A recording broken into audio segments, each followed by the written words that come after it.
Si he aprendido solo que he restablecido mi salud y además que he sido dichoso casi constante. ¿Dichoso sabe usted ser dichoso? Preguntó Aglaya. Y como dice usted que no ha aprendido a ver las cosas, instruyan los príncipes, sí, instruyanos, dijo Adelaida. No les puedo enseñar, repuso Mitchkin, riendo también durante mi estancia en el extranjero.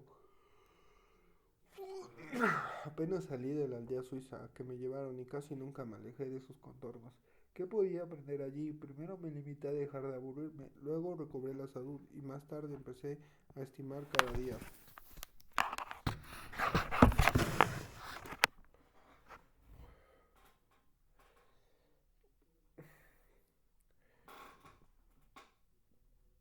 Luego recobré la salud y más tarde empecé a estimar cada día.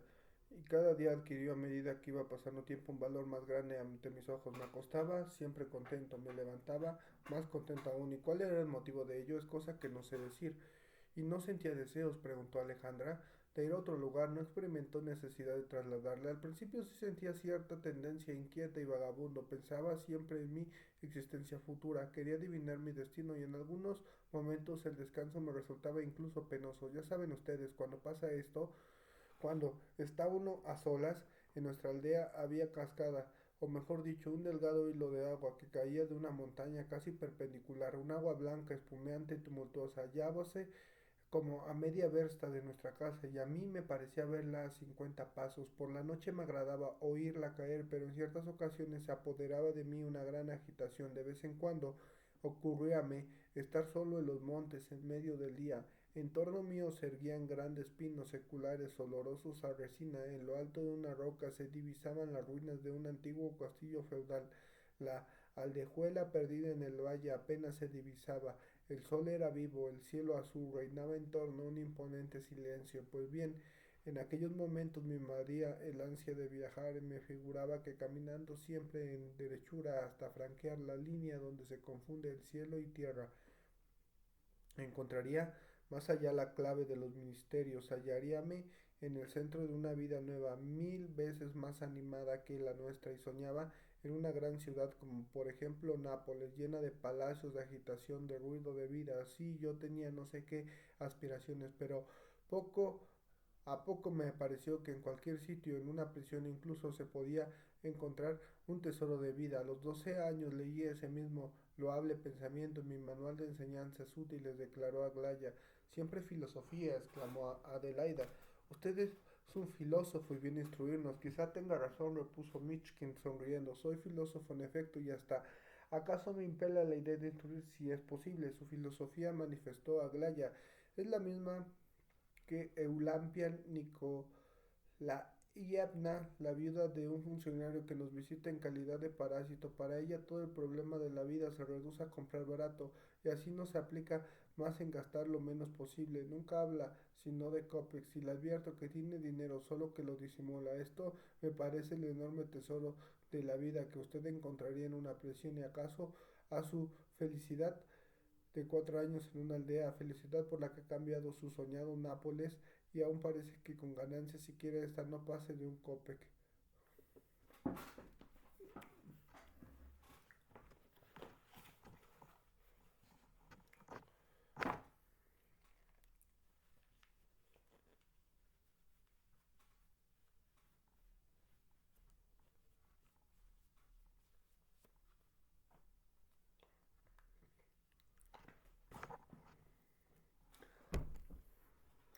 Respecto a la vida de una prisión, contestó Mitchkin, puede existir una diversidad de criterios. He conocido a un hombre que había pasado 12 años en una cárcel y a la sazón era uno de los pacientes del dolor. Sufría ataques, a veces se agitaba, rompía a llorar y en una ocasión incluso quiso suicidarse. Su vida en la cárcel había sido triste, y se lo aseguro, pero con todo ello valía más de un copec. Todas sus relaciones de prisionero se reducían a una araña y un arbusto que cuidaba al pie de su ventana. Pero prefiero hablarles de otro hombre a quien he conocido el año último. En su caso, hay una circunstancia rara en el sentido de que pocas veces se produce. Este hombre había sido conducido al caldalso si se le había leído la sentencia que le condenaba a ser fusilado por un crimen político. 20 minutos después llegó el indulto, pero entre la lectura de la sentencia de muerte y la noticia de que había sido conmutada la pena por la inferior pasaron 20 minutos o al menos un cuarto de hora durante el cual Aquel desgraciado vivió en la convicción de que iba a morir al cabo de unos instantes. Yo deseaba saber cuáles habían sido sus impresiones. Le pregunté sobre ellas. Lo recordaba todo con extraordinaria claridad y decía que nada de lo sucedido en aquellos minutos se borraría jamás de su memoria. Y pensaba, sí, no muriesen si me perdonaran la vida, qué eternidad, toda mía. Entonces cada minuto sería como una existencia entera, no perdería uno solo y vigilaría cada instante para no malgastarlo. Tras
Tras hablar algunos instantes más sobre el mismo tema, el príncipe cayó de repente. Su auditorio creía que iba a continuar. ¿Ha terminado usted?, preguntó Aglaya. ¿Cómo? Ah, sí, respondió Mitchkin, saliendo de una especie de sueño que parecía sumido. ¿Por qué nos ha contado eso? Por nada, porque me ha acudido a la memoria. Una cosa llama a la otra y su relato carece de desenlace, dijo Alejandra. Usted, príncipe, nos ha querido probar que no hay instante que no valga más de un copec y que a veces 5 minutos pueden valer más que un tesoro. Todo ello está muy bien, pero permítame preguntarle a una cosa. Ese amigo que le contó sus sensaciones, que al parecer consideraba una eternidad la vida, así se la devolvía, aunque uso hizo de esa vida eterna cuando le conmutaron la pena, ¿cómo aprovechó tal tesoro? ¿Vivió cada minuto sin perderlo y aprovechando como esperaba? ¿O no? Le pregunté si había llevado la práctica a sus propósitos de aprovechar y no perder cada minuto de vida y me confesó que había dilapidado después de muchísimos minutos de experiencia decisiva y demuestra que no se puede vivir aprovechando cada instante. Es imposible en efecto, dijo Mitchkin. Lo reconozco y sin embargo no puedo dejar de creer. En otras palabras, piensa usted que vive más inteligentemente que los demás, precisó Aglaya. Sí, a veces se me ha ocurrido esa idea. ¿Y la sostiene aún? Sí, aún, afirmó Mitchkin.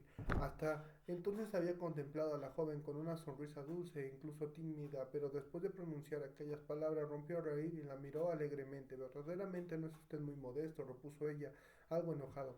Son ustedes valientes, dijo él, ustedes se ríen y en cambio a mí el relato de aquel hombre me impresionó tanto que hasta lo soñé. Sí vi en sueños aquellos 5 minutos de espera afanosa y de pronto pregunta con cierta turbación, aún sin dejar de mirar fijamente a las tres muchachas. No sé ustedes, ¿no se están ustedes ofendidas contra mí? ¿Por qué?, exclamaron ellas sorprendidas, porque parece en efecto como si estuviese instruyéndolas. Todas coincidieron en una carcajada.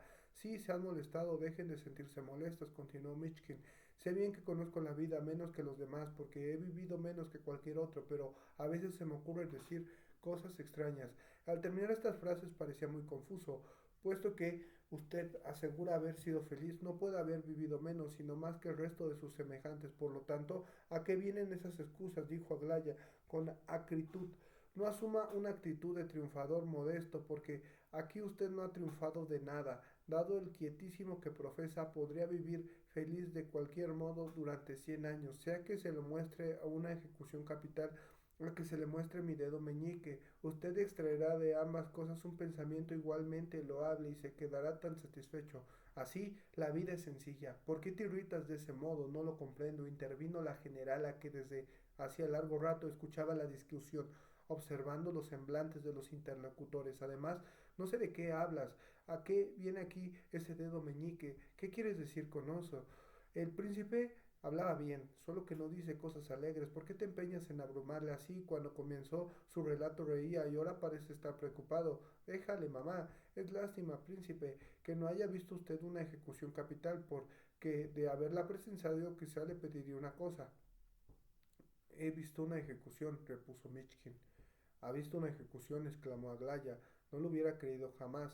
Eso era lo que faltaba. Desde luego yo no concuerdo nada con su quietísimo murmuro. Alejandra como hablando consigo mismo. Ahora dijo Adelaida, desviando la conversación, cuéntenos sus amores.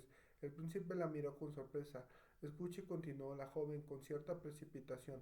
Tengo interés en oír la historia de sus amores. No niegue que alguna vez ha estado enamorado. Ah, a propósito, le advierto que en cuanto empieza usted a contar una cosa cualquiera, desaparece toda su filosofía, y en cuanto termina de relatar algo, aparece vergonzosamente usted de haberlo hecho.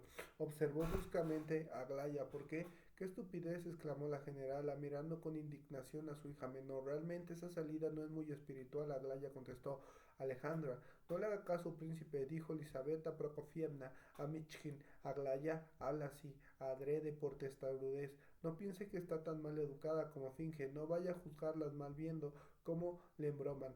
Quieren divertirse un poco, pero le aprecian. Se lo conozco en la cara. Yo también se lo conozco en la cara, dijo Mitchkin con acento significativo. ¿Cómo es esto? Preguntó Adelaida intrigada. ¿Qué sabe usted de la expresión de nuestros rostros? Preguntaron las otras dos. El príncipe calló y asumió un aire de gravedad. Los tres jóvenes esperaban su respuesta. Se lo diré después, prometió en voz baja y con tono solemne. Se propone excitar nuestra curiosidad, dijo Aglaya, y que en serio nos mira. ¿Qué serio nos mira? Todo está bien, insistió Adelaida, pero aunque sea un poco un buen fisonomista, no por ello he dejado de estar enamorado.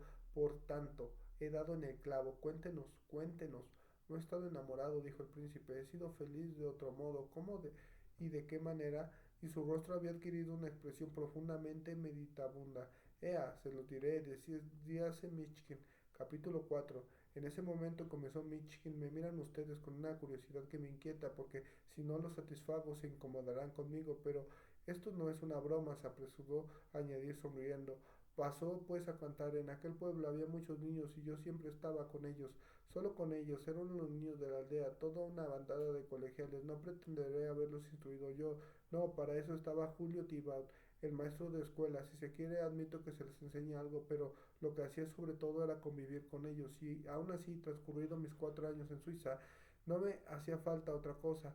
Les hablaba de todo sin ocultarles nada. Esto acabó trayéndome el descontento de sus familias, porque los niños terminaron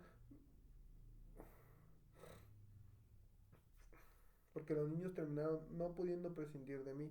Me rodeaban sin cesar, al punto que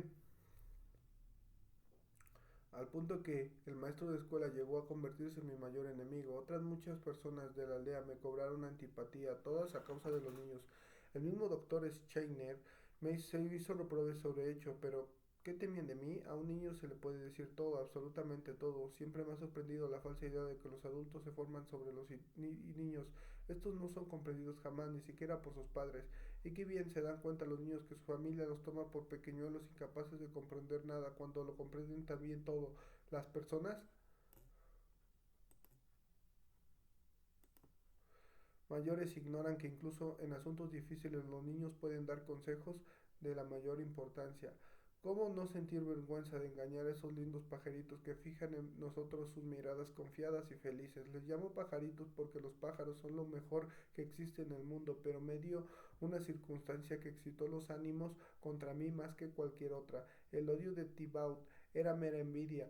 Al principio movía la cabeza y se asombraba viendo lo bien que los niños comprendían lo que les contaba yo, mientras él no lograba jamás hacerse entender de ellos. Más tarde se burló de mí cuando supo que les decía que ni él ni yo les enseñábamos nada, sino que aprendíamos de ello.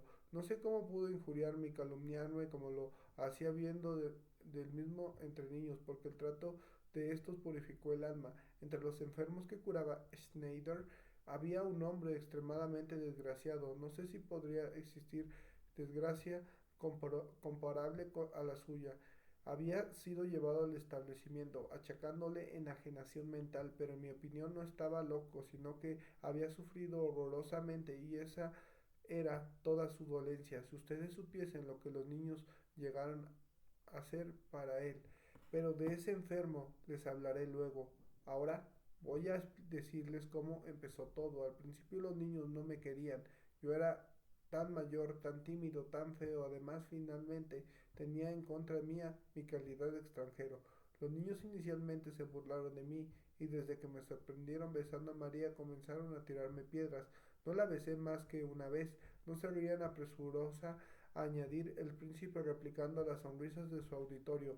El amor no intervino en eso para nada. Si ustedes hubiesen conocido a aquella infeliz criatura, le habrían compadecido tanto como yo. Era una joven de la aldea que habitaba con su anciana madre, una cabaña con solo dos ventanitas, en una de las cuales la vieja, con permiso de las autoridades locales, vendía cintas, hilos, tabaco y jabón, comercio que le producía el poco dinero preciso para su vida. Estaba enferma y tenía las piernas hinchadas, lo que se obligaba a permanecer siempre en un asiento. María contaba 20 años y era delgada, de débil construcción.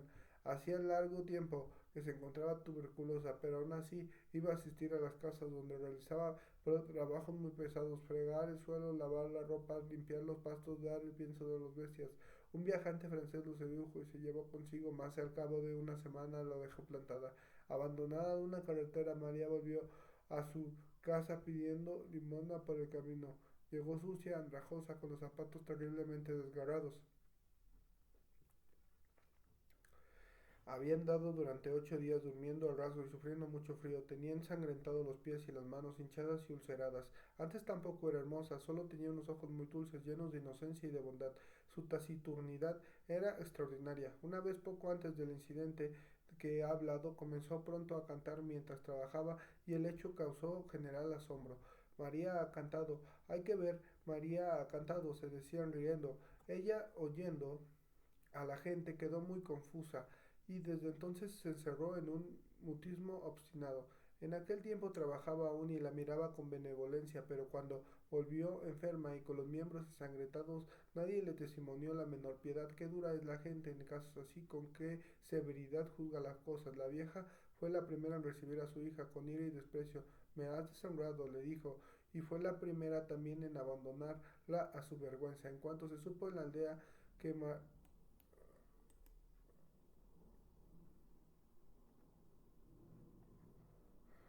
todos los viejos, niños, mujeres, hombres, jóvenes, todos repitieron, acudieron a verla. Los visitantes de la aldea casi en pleno invadieron la cabaña de la anciana.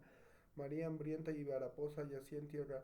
A los pies de su madre lloraba. Mientras los visitantes afluían, ella se tapaba el rostro con los revueltos cabellos, se inclinaba los ojos al suelo para rehuir la curiosidad de la gente. Todos hacían un círculo en su entorno, mirándola como un reptil.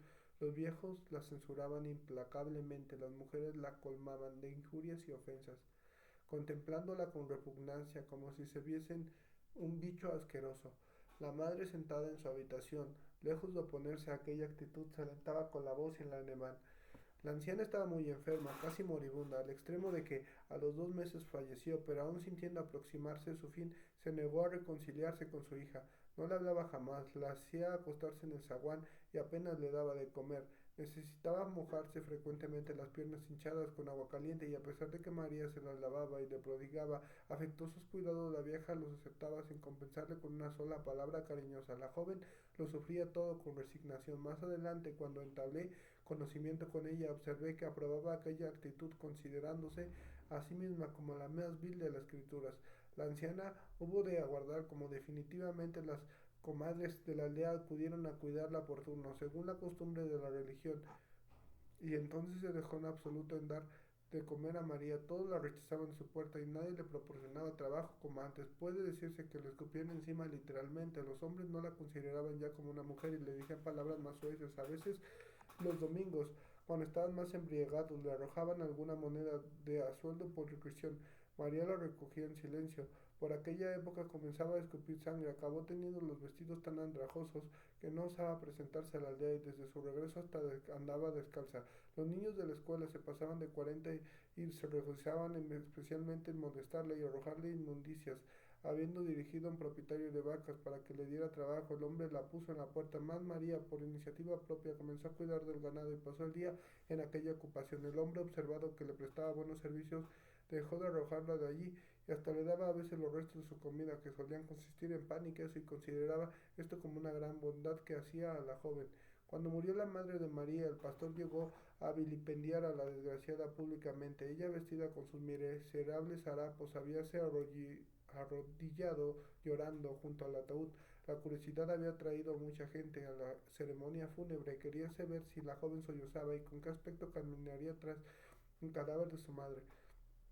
El pastor, hombre joven y aún con cuya visión consistía en llegar a ser un gran predicador, habló a la multitud señalando a María. He ahí, dijo, la que le ha causado la muerte de esta respetable anciana, la cual no era verdad porque la vieja estaba enferma hacía muchos años.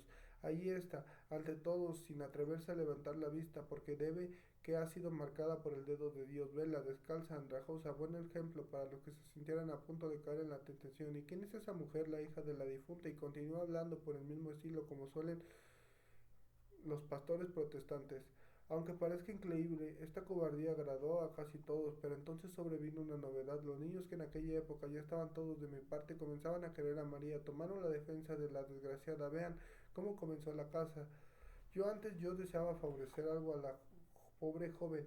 Ella padecía gran necesidad de dinero, más yo durante mi estancia en Suiza no dispuse de un solo copec, pero sí tenía un alfiler de diamantes y lo vendí a un bujonero que andaba de pueblo en pueblo vendiendo ropas usadas. El hombre me dio 8 francos por mi alfiler, que valía más, lo menos 40.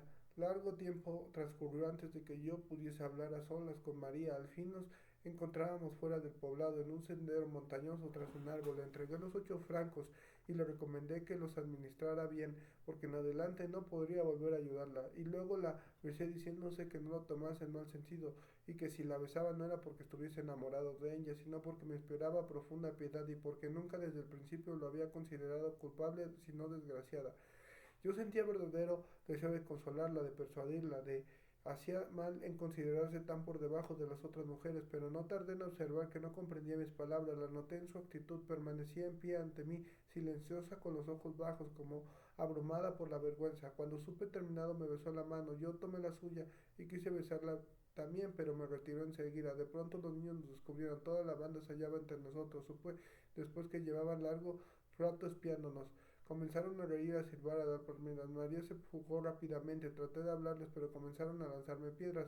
Aquel mismo día la aldea conocía toda la historia. La maledicencia pública se encarnizó más que nunca con María. Incluso oí decir que se hablaba de que las autoridades le infligiesen un castigo, pero gracias a Dios la iniciativa no se llevó adelante. En cambio, los niños no dejaban de instante de reposo a su víctima. La perseguían sin cesar y la arrojaban todo género de porquerías. La pobre enferma, cuando les veía llegar, corría en todas las fuerzas con sus débiles piernas, tosiendo y jadeando. Ellos la seguían vociferando injurias. Una vez tuve literalmente que entablar una lucha con ellos. Más adelante traté de hacerles entrar en razón, o al menos intenté realizarlo. A veces me escuchaban, pero no, por eso dejaban de hostigar a María. Al fin acerté a explicarle lo desgraciada que era, y entonces no tardaron en dejar de injuriarle y empezaron a pasar de largo ante ella sin decirle cosa alguna. A poco los niños y yo fuimos teniendo charlas más prolongadas. Yo les contaba todo, no les ocultaba nada. Ellos me escuchaban con curiosidad y principiaron a sentir lástima de la pobre joven. Cuando la encontraban le dirigían ya un afable buenos días. María, según me imagino, debió de sorprenderse mucho de semejante cambio. Una vez dos chiquillas que tenían algunas vituallas para merendar fueron a llevárselas a la joven y vinieron a decírmelo. Añadieron que María se había puesto a llorar y que ahora ella la querían mucho. En breve, todos los niños llegaron a amarla y a experimentar la vez en repentino afecto por mí. Acudían a menudo en mi busca. Siempre me pedían que les contase algo. Creo que yo debía relatar bien porque se mostraban ávidos de mis narraciones. Entrégueme al estudio y a la lectura para poder comunicarles lo que aprendí en los libros, y esto continuó así durante los 3 años siguientes. Cuando Scheiner y a los demás me reprochaban el no ocultar nada a los chiquillos y el hablarles como si fueran personas mayores, yo contestaba que eran vergonzosos mentirles. Además, añadía, a pesar de todas las preocupaciones, ellos llegaran siempre a saber lo que uno se empeñe en ocultarles, con la diferencia de que lo sobran de un modo que existe su imaginación, mientras que conmigo ese peligro no existe. Si lo dudan, evoquen las memorias de su propia infancia, pero ese razonamiento no convencía a nadie. Fue 15 días antes de la muerte de su madre, cuando yo besé a María. Al pronunciar al pastor su sermón, todos los niños estaban ya de mi parte. Le manifesté la ocurrencia de que el eclesiástico se había permitido y lo califiqué como creí justo. Los niños se indignaron, algunos de ellos rompieron, en su ira rompieron a pedrada los vidrios del pastor. Yo les hice comprender que habían obrado mal, pero no por eso dejó de esparcirse en la aldea el rumor de que yo soliviantaba a los colegiales. Luego de todo el mundo observó que los niños querían a María, lo que provocó una inquietud extrema, pero la joven vivía feliz. Los padres podían prohibir a sus hijos que la tratasen mal, ¿no? Por eso dejaban a los niños de ir a buscarla escondidas, al lugar que apacentaba las vacas y que estaba como a media versta de la aldea. La llevaban regalos y algunos se acercaban hasta ella solo para estrecharla contra su corazón y decirle te quiero mucho María, y tras esto volvían a sus casas a toda velocidad con sus piernas. Poco faltó para que una dicha tan inesperada no hiciese perder la cabeza. María jamás había imaginado cosa y semejante, ni aun en sus sueños, y experimentaba por tanto una mezcla de confusión y de júbilo. Los niños, sobre todo las niñas, la iban a ver con frecuencia únicamente para decirle que yo la quería y que les hablaba mucho de ella. Nos ha contado toda tu historia, le explicaban. Ahora te queremos, sentimos lo que te pasa y siempre lo sentiremos y te queremos igual. Luego tornaban a mi lado y con el rostro alegre y aire de atraer una noticia importante me informaban de que había estado hablando a María y de que ella me enviaba sus saludos. Por la tarde yo iba a la cascada. Había allí un retirado rincón sombreado de álamos y no visible desde el pueblo. Era en aquel lugar donde yo recibía por las tardes la visita de los niños, algunos de los cuales acudían escondidas de sus padres. Creo que les producía un placer extremo mi supuesto amor por María, y este fue el único punto sobre el que les engañé durante mi permanencia en aquella aldea. Les dejaba creer que estaba enamorado de María, aunque solo era experimentado piedad por ello, porque viendo que me atribuían ese sentimiento y este se les era agradable, me libraban bien de desengañarles y fingía que había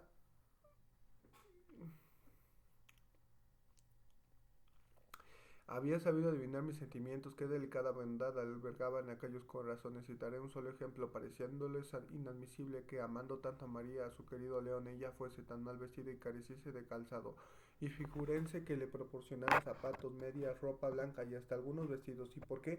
¿Qué prodigios de ingenio lograron procurar todo aquello? Es cosa que no comprendo. El caso fue que toda la escuela puso manos a la obra. Cuando les interrogaba sobre el particular, una risa alegre era su única respuesta y las niñas batían palmas y me besaban. Yo a veces iba a ver a María procurando que nadie la supiese, porque entonces enfermó gravemente, ya solo podía andar a duras penas. Finalmente dejó de trabajar en la finca donde servían, pero con todo cada mañana llevaba ganado a pacer. Sentábase apoyado en una roca perpendicular al suelo y permanecía casi inmóvil hasta el momento de llevar otra vez a las vacas al estable. Agotada por la tuberculosis, respirando difícilmente, pasaba el día en un estado casi de somnolencia, con los ojos cerrados y la cabeza recostada contra la roca. Tenía el rostro descarnado como un esqueleto y el sudor bañaba su frente y sus sienes. Así la encontraba yo siempre, solo me detenían con ella un momento porque no quería que nos viesen justos. En cuanto yo aparecía, María temblaba, abría los ojos y se apresuraba a besarme las manos. Yo se lo permitía, sabiendo que aquello constituía una dicha para la joven. Mientras estábamos juntos, ella no lo dejaba de temblar y de verter lágrimas. A veces es cierto, intentaba hablar, pero era difícil comprender sus palabras. Tan emocionada y exaltada se volvía que dirigirse loca. A veces los niños me acompañaban, por regla general en aquel caso se quedaban en distancia, sabiendo centinela para que nadie sorprendiese hablando con María, y este papel de vigilante les agradaba infinitamente. Cuando nos íbamos, María al quedar sola permaneció inmóvil de nuevo, con los ojos cerrados y la cabeza apoyada en la roca. ¿Acaso soñase no sé qué? Una mañana le fue imposible salir para apacentar el ganado como de costumbre y quedó sola en su casita vacía. Los niños lo supieron muy de pronto y casi todos fueron a visitarla varias veces en el día. Ella estaba en el lecho desprovista de toda asistencia. Durante 2 días los niños fueron los únicos que la atendieron, relevándose en el cargo de enfermero. Pero luego, cuando supo que en la aldea que María estaba moribunda, varios ancianos acudieron a la cabecera de su lecho. Parece que en el pueblo comenzaron a tener piedad de la joven, al menos se dejaba a los niños visitarla y no se le injuriaba como antes. La enferma había entrado en un periodo comatoso, tenía un sueño agitado y tosía horriblemente. Las viejas impedían a los niños penetrar en la casa, pero aún así ellos corrían a la ventana asomándose a ella, a veces solo por un momento decían Bonjour, notre bonne Marie. Cuando ella les veía, Oía sus voces, se reanimaba sin atender las advertencias de quienes la asistían a alzarse penosamente sobre el lecho, hacia un signo de cabeza entre sus amiguitos y les daba las gracias. Seguían llevándole regalos pero ya no comían nada. Les aseguró que gracias a los niños murió casi dichosa, merced a ellos olvidó su desgracia y de ellos recibió en cierto modo el perdón, ya que este su último momento se consideró culpable. Semejantes a ligeros pajarillos cada mañana batían en la ala de la ventana repitiéndole: no os taimos, María, ella murió muy pronto. Yo esperaba que viviese más tiempo. La víspera de su muerte, antes de poner el sol, fui a visitarla. Pareció reconocerme, le estreché la mano, y qué mano tan descarnada era aquella. Por última vez, a la mañana siguiente, fueron a decirme que María había muerto. Esta vez, sin que nadie pudiera contenerle, los niños entraron en la cabaña, cubrieron las flores del ataúd de la difunta, engalonaron su cabeza con una guirnalda, y el pastor no pronunció ninguna palabra contra la muerta. Cuando el puerco se fue llevado al templo, la asistencia se redujo a unos pocos curiosos. Salir a ser levantado el ataúd, todos los niños disputaban entre sí para llevarlo al cementerio. Como no eran lo bastante fuertes para hacerlo, no se les pudo atender. Y entonces, después de ayudar a levantarlo, siguieron el séquito deshechos de lágrimas. A partir de ese momento, los niños han cuidado la tumba de María, plantando rosales en torno, adornándola con flores todos los años. A partir del entierro se desencadenaron las iras contra mí más que nunca a causa de mis relaciones con los escolares. Los principales urdidores de la intriga fueron el maestro de escuela y el pastor protestante. Llegase a prohibirme que me entrevistase con los niños de Schneider. Prometió evitarlo. A pesar de ello, nos veíamos y hablábamos desde lejos por señas. Ellos me enviaban cartitas. Cuando más adelante cambiaron las cosas, todo resultó admirable porque la persecución había contribuido a estrechar mi amistad con los pequeños. Durante el último año casi me reconcilié con Thibaut y con el pastor, pero entre Scheiner y yo se provocaban frecuentes discusiones. Él me reprochaba con lo que definía de un sistema pernicioso para los niños, como si yo tuviese un sistema. Finalmente, la misma víspera de mi marcha, el doctor me confió una extraña opinión que había formado sobre mí. He adquirido la absoluta convicción, me dijo, de que usted mismo es un verdadero niño, quiero decir, un niño en todo el sentido de la palabra. Quiere usted el rostro y la estatura de un adulto, pero nada más. Respecto al desarrollo moral, al alma, al carácter, ¿acaso la inteligencia? Usted no es un hombre maduro, y si así quedara, aunque viva 60 años. Aquello me hizo reír mucho. Indudablemente se engaña. ¿Acaso tengo el aspecto de un niño? Sin embargo, una cosa hay verdadera, y es que no me agrada tratar con los hombres, con los adultos, con las personas mayores, y he hecho tal observación mucho tiempo atrás.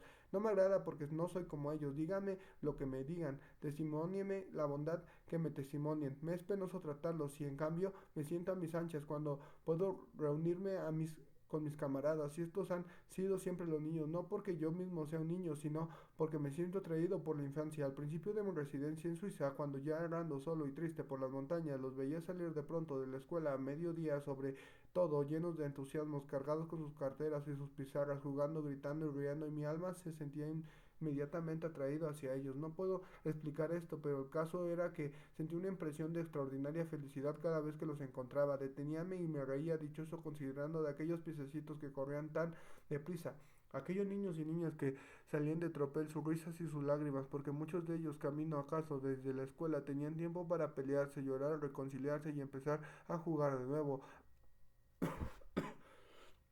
Aquel espectáculo hacíame olvidar mi melancolía. Después, en los 3 años siguientes, nunca he podido comprender cómo y por qué pueden entristecerse los hombres. Toda mi vida se concentraba en los niños. No contaba con abandonar la aldea jamás, ni se me ocurría que alguna vez pudiera volver a Rusia. Imaginaba que permanecería siempre allí, hasta que al fin de cuentas me di cuenta de que Schneider no podía tenerme perpetuamente en las mismas condiciones. Además, me sobrevino una circunstancia tan importante que el mismo doctor me exhortó a partir. Tengo que examinar el asunto que se me trae a Rusia y aconsejarme con alguien. ¿Acaso mi suerte cambia en absoluto? Pero eso es lo de menos. Lo principal es que se ha producido ya un gran cambio en mi vida. He dejado en Suiza muchas cosas, quizá demasiadas. Todo ha desaparecido en el tren. He venido pensando, he aquí que vuelvo a vivir entre las gentes normales. ¿Acaso yo no sepa nada de nada? Mas el caso es que una nueva vida ha comenzado para mí, y he decidido ser honrado y firme en el cumplimiento de las tareas que emprenda. Quizá el trato humano me reserve muchas complicaciones, contrariedades, pero he tomado la resolución de ser cortés, atento con todos, y no puede pedírselo más. Tal vez quizá aquí como en Suiza me consideran un niño, pero me es igual. Todos Me toman también por un idiota, antaño. He estado, en efecto, tan enfermo que parecía realmente un idiota. Pero, ¿puedo ser un idiota ahora que me doy cuenta de que los demás me juzgan así? Pienso en ello y me digo, veo que los demás me toman por un idiota, mas sin embargo, estoy de acuerdo, estoy cuerdo y la gente no lo comprende. Este pensamiento se me ocurre a menudo al recibir en Berlín algunas cartas que me enviaban los niños. Comprendí cuánto los quería en realidad. La primera carta que se lee en casos así produce una impresión dolorosa. Qué tristes estaban los niños viéndome marchar. Se hallaban preparados para mi partida desde un mes antes y constantemente decían, León se va, León se va. Seguíamos reuniéndonos todas las tardes junto a la cascada y no hablábamos más que de nuestra próxima separación. A veces ellos recuperaban su antigua alegría, pero al llegar al momento de volverse a sus casas me abrazaban apretadamente, lo que no hacían antes. Cuando fui a tomar el tren, todos me acompañaron hasta la estación, que está situada como una versta de la aldea. Procuraban dominar su emoción y su llanto, pero por muchos que se esforzasen en no llorar, todos, en especial las niñas, tenían lágrimas en la voz. Íbamos con prisa, pero sin embargo a veces el grupo tenía que detenerse para esperar a alguno que se empeñaba a echarme los brazos en el cuello y besarme. Subí al coche y el tren se puso en marcha. Al fin todos lanzaron un hurra y permanecieron en el andén hasta que el convoy se perdió de vista. Yo les miraba también. Cuando he entrado antes aquí, he visto los lindos de los rostros de ustedes, he oído sus palabras, me he sentido alivianado por primera vez desde que abandoné Suiza. He llegado a pensar en ese momento que acaso sea yo un hombre verdaderamente afortunado. Sé que no es frecuente encontrar personas con quienes se simpatice a primera vista, y aquí yo las encuentro a ustedes nada más que al salir, como quien dice, de la estación. No ignoro que en general todos nos avergoncemos de hablar más de los demás, de nuestros sentimientos, pero yo no me avergüenzo revelándole los míos. Soy muy poco sociable y bien, puede ser que tarde mucho tiempo en volver por esta casa, pero no lo consideran como un desprecio, no lo haré ni lo anuncio porque desprecie la amistad de ustedes, no me consideren tampoco ofendido por nada. Me han preguntado antes lo que juzgaba de la expresión de sus rostros y ahora se los voy a decir. Usted, Adelaida Ivanova, tiene un semblante feliz y el más simpático de los tres, además de que usted es muy bella, se piensa en cuánto se le mira. Esta mujer tiene aspecto de ser una buena hermana. Trata usted a la gente de un modo natural, atractivo y sabe leer con prontitud de los corazones. Tal es lo que deduzco de la expresión de su rostro. En cuanto a usted, Alejandra Ivanova, su semblante es encantador, pero acaso se esconda bajo el secreto de a pesar, seguramente su alma es muy bondadosa. Más usted no se siente alegre, su fisonomía me recuerda a la de Madonna de Holbein, que se admira en Dresde. Tal es la opinión que he formado mirando su rostro. A usted corresponde decir que si estoy en lo justo.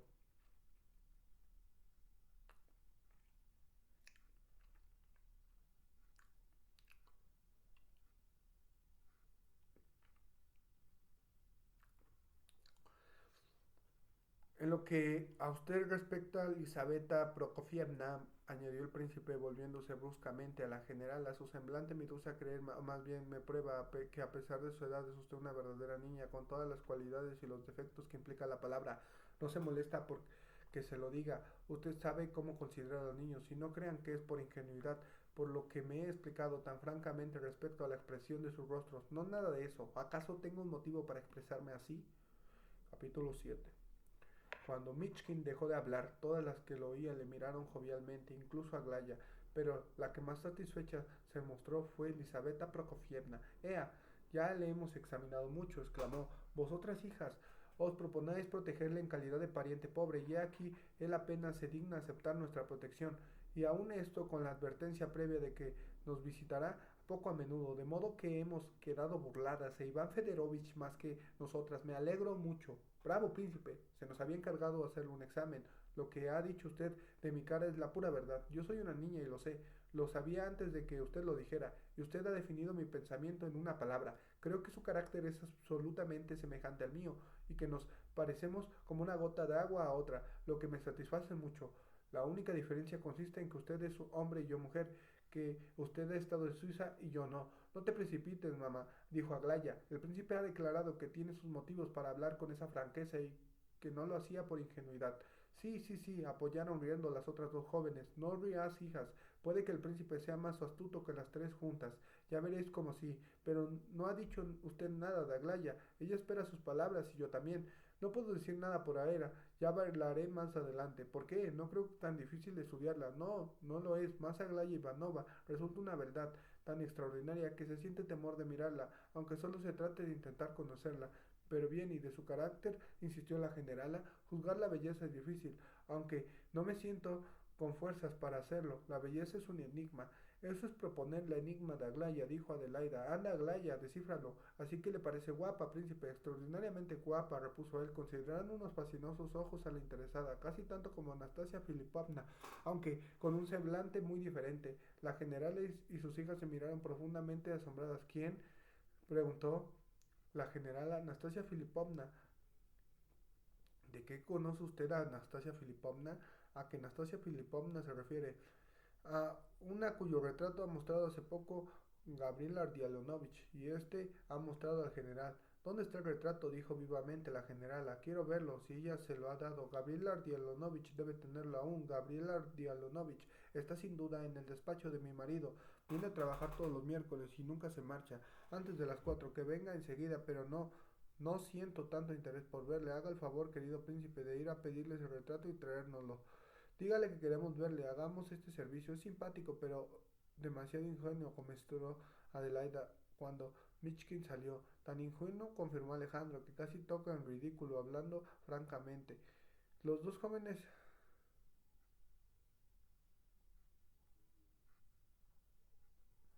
los dos jóvenes parecieron ocultar parte de su pensamiento. Hablando de nuestras caras, dijo Aglaya, ha sabido muy bien del apuro, nos ha adulado a todos, incluso a mamá. Déjate de indirectas, te lo ruego, replicó la generala. No es que me haya adulado, es que yo he encontrado las lisonjeras sus palabras. ¿Crees que ha obrado con malicia? Preguntó Adelaida. Creo que dista de ser tonto como parece. Bueno, basta, dijo con vehemencia la general. A mí vosotras me parecen más absurdas que él. El príncipe es ingenuo, sí, pero sabe lo que dice y es un socarrón en el sentido más noble de la palabra. Es exactamente lo mismo que yo. Michkin, entre tanto, camino del despacho, reflexionaba sintiendo algún remordimiento de conciencia.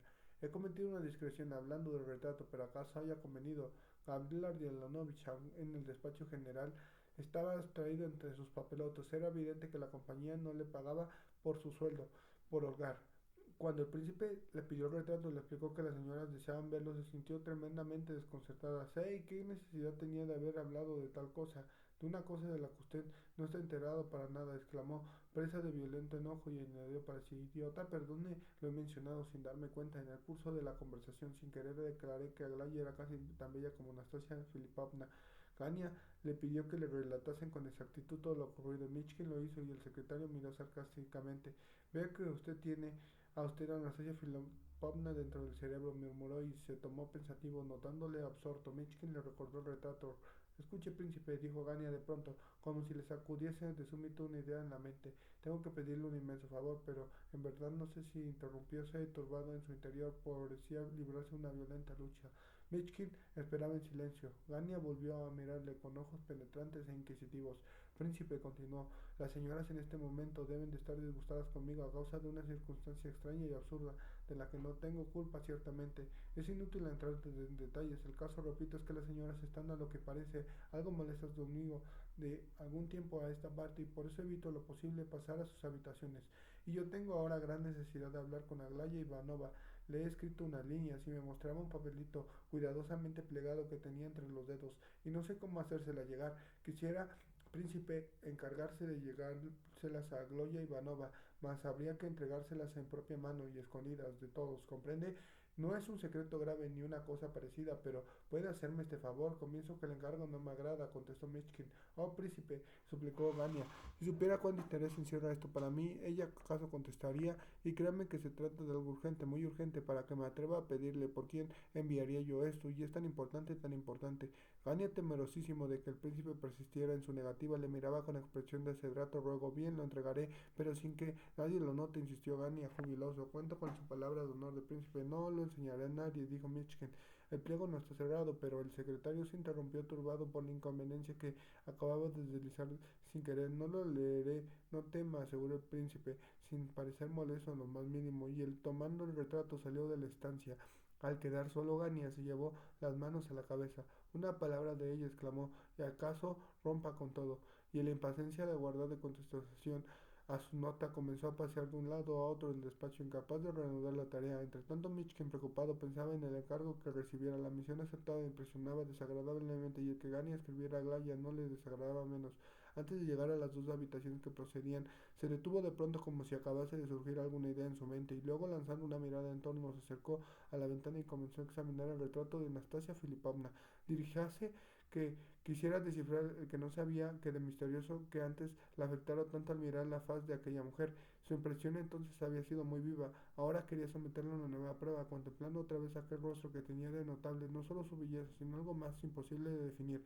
Al príncipe tornó a recibir una sensación muy fuerte, más fuerte todavía que la primera. El orgullo y el desprecio, por no decir el odio, se acusaban en aquel semblante femenino con intensidad extraordinaria, pero a la vez se desprendía en él una sorprendente expresión de ingenuidad y confianza, contraste que producía el sentimiento casi compasivo. La deslumbrante hermosura de Nastasia Filipovna tenía un carácter extraño. El rostro era pálido, las mejillas poco menos que hundidas, los ojos ardorosos. Extraña belleza aquella. El príncipe examinó fijamente el retrato por un momento y luego, después de asegurarse de que nadie la observaba, aproximó sus labios al rostro de la joven y lo besó con precipitación. Cuando un minuto después entró en el saloncito, su rostro estaba tranquilo en absoluto. Pero al entrar en el comedor, que estaba separado del salón por otra instancia, casi tropezó con Aglaya, que salía sola. Gabriela Ardinanovich me ha rogado que le entregue esta nota. Michkin, presentándose, Aglaya se detuvo, tomó el papel y miró de un modo extraño al príncipe. En la filosofía de la joven no se delataba la menor confusión. Su extrañeza parecía limitada al curioso papel de Michkin desempeñaba en aquel encargo. La mirada altiva y serena de Aglaya parecía preguntar al príncipe que por qué motivo se encontraba mezclado en aquel asunto con Gabriela Ardelanovich. Durante un par de segundos ambos permanecieron mirando al fin una expresión de tanto por una se sintió en el rostro de Aglaya. Sonrió levemente. La generala miró en silencio por unos instantes el retrato de Nastasia Filipovna, afectando mantenerlo a mucha distancia de los ojos y con aire levemente desdeñoso. Si es bella, incluso muy bella, declaró al fin. La he visto dos veces, pero de lejos.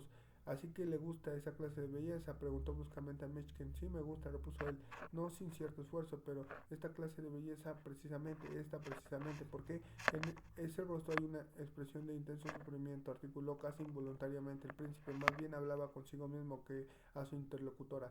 Creo que no sabe usted lo que dice, declaró la generala, y con altanero ademán arrojó el retrato sobre la mesa. ¡Oh, cuánta energía! Exclamó Adelaida, que por encima del hombro de su hermana contemplaba el relato con vivo interés. ¿A qué energía te refieres? Preguntó ásperamente su madre. A la de una belleza, dijo Adelaida con calor. Una belleza, sí, una verdadera fuerza que puede revolucionar el mundo. Y tornó pensativa en su caballeta. Aglaya, después de dirigir una mirada rápida al retrato, guiñó los ojos adelantó el labio inferior y, sentándose en un diván, aparte de los demás como ausente, cruzó las manos sobre la falda. La generala tocó la campanilla. Diga a Gabriel Ardelanovich que venga. Está en el despacho, ordenó al sirviente. Mamá, exclamó Alejandra en tono significativo. La generala, cuyo mal humor era notario, no hizo caso alguno de la insinuación de su hija. Basta, contestó perentoria. Quiero decirle dos palabras. Sabe, príncipe, en esta casa no hay más que secretos, siempre secretos, toda la vida lo mismo. Dijérase que el secreto es aquí una especie de protocolo. ¿Qué necedad? Y esto es un asunto que exige más bien que ninguno claridad, honradez y franqueza. Se trata de arreglar unos casamientos que no me satisfacen en los más mínimos. Alejandra volvió a intentar que callase. ¿Por qué dices eso, mamá? Vamos, querida.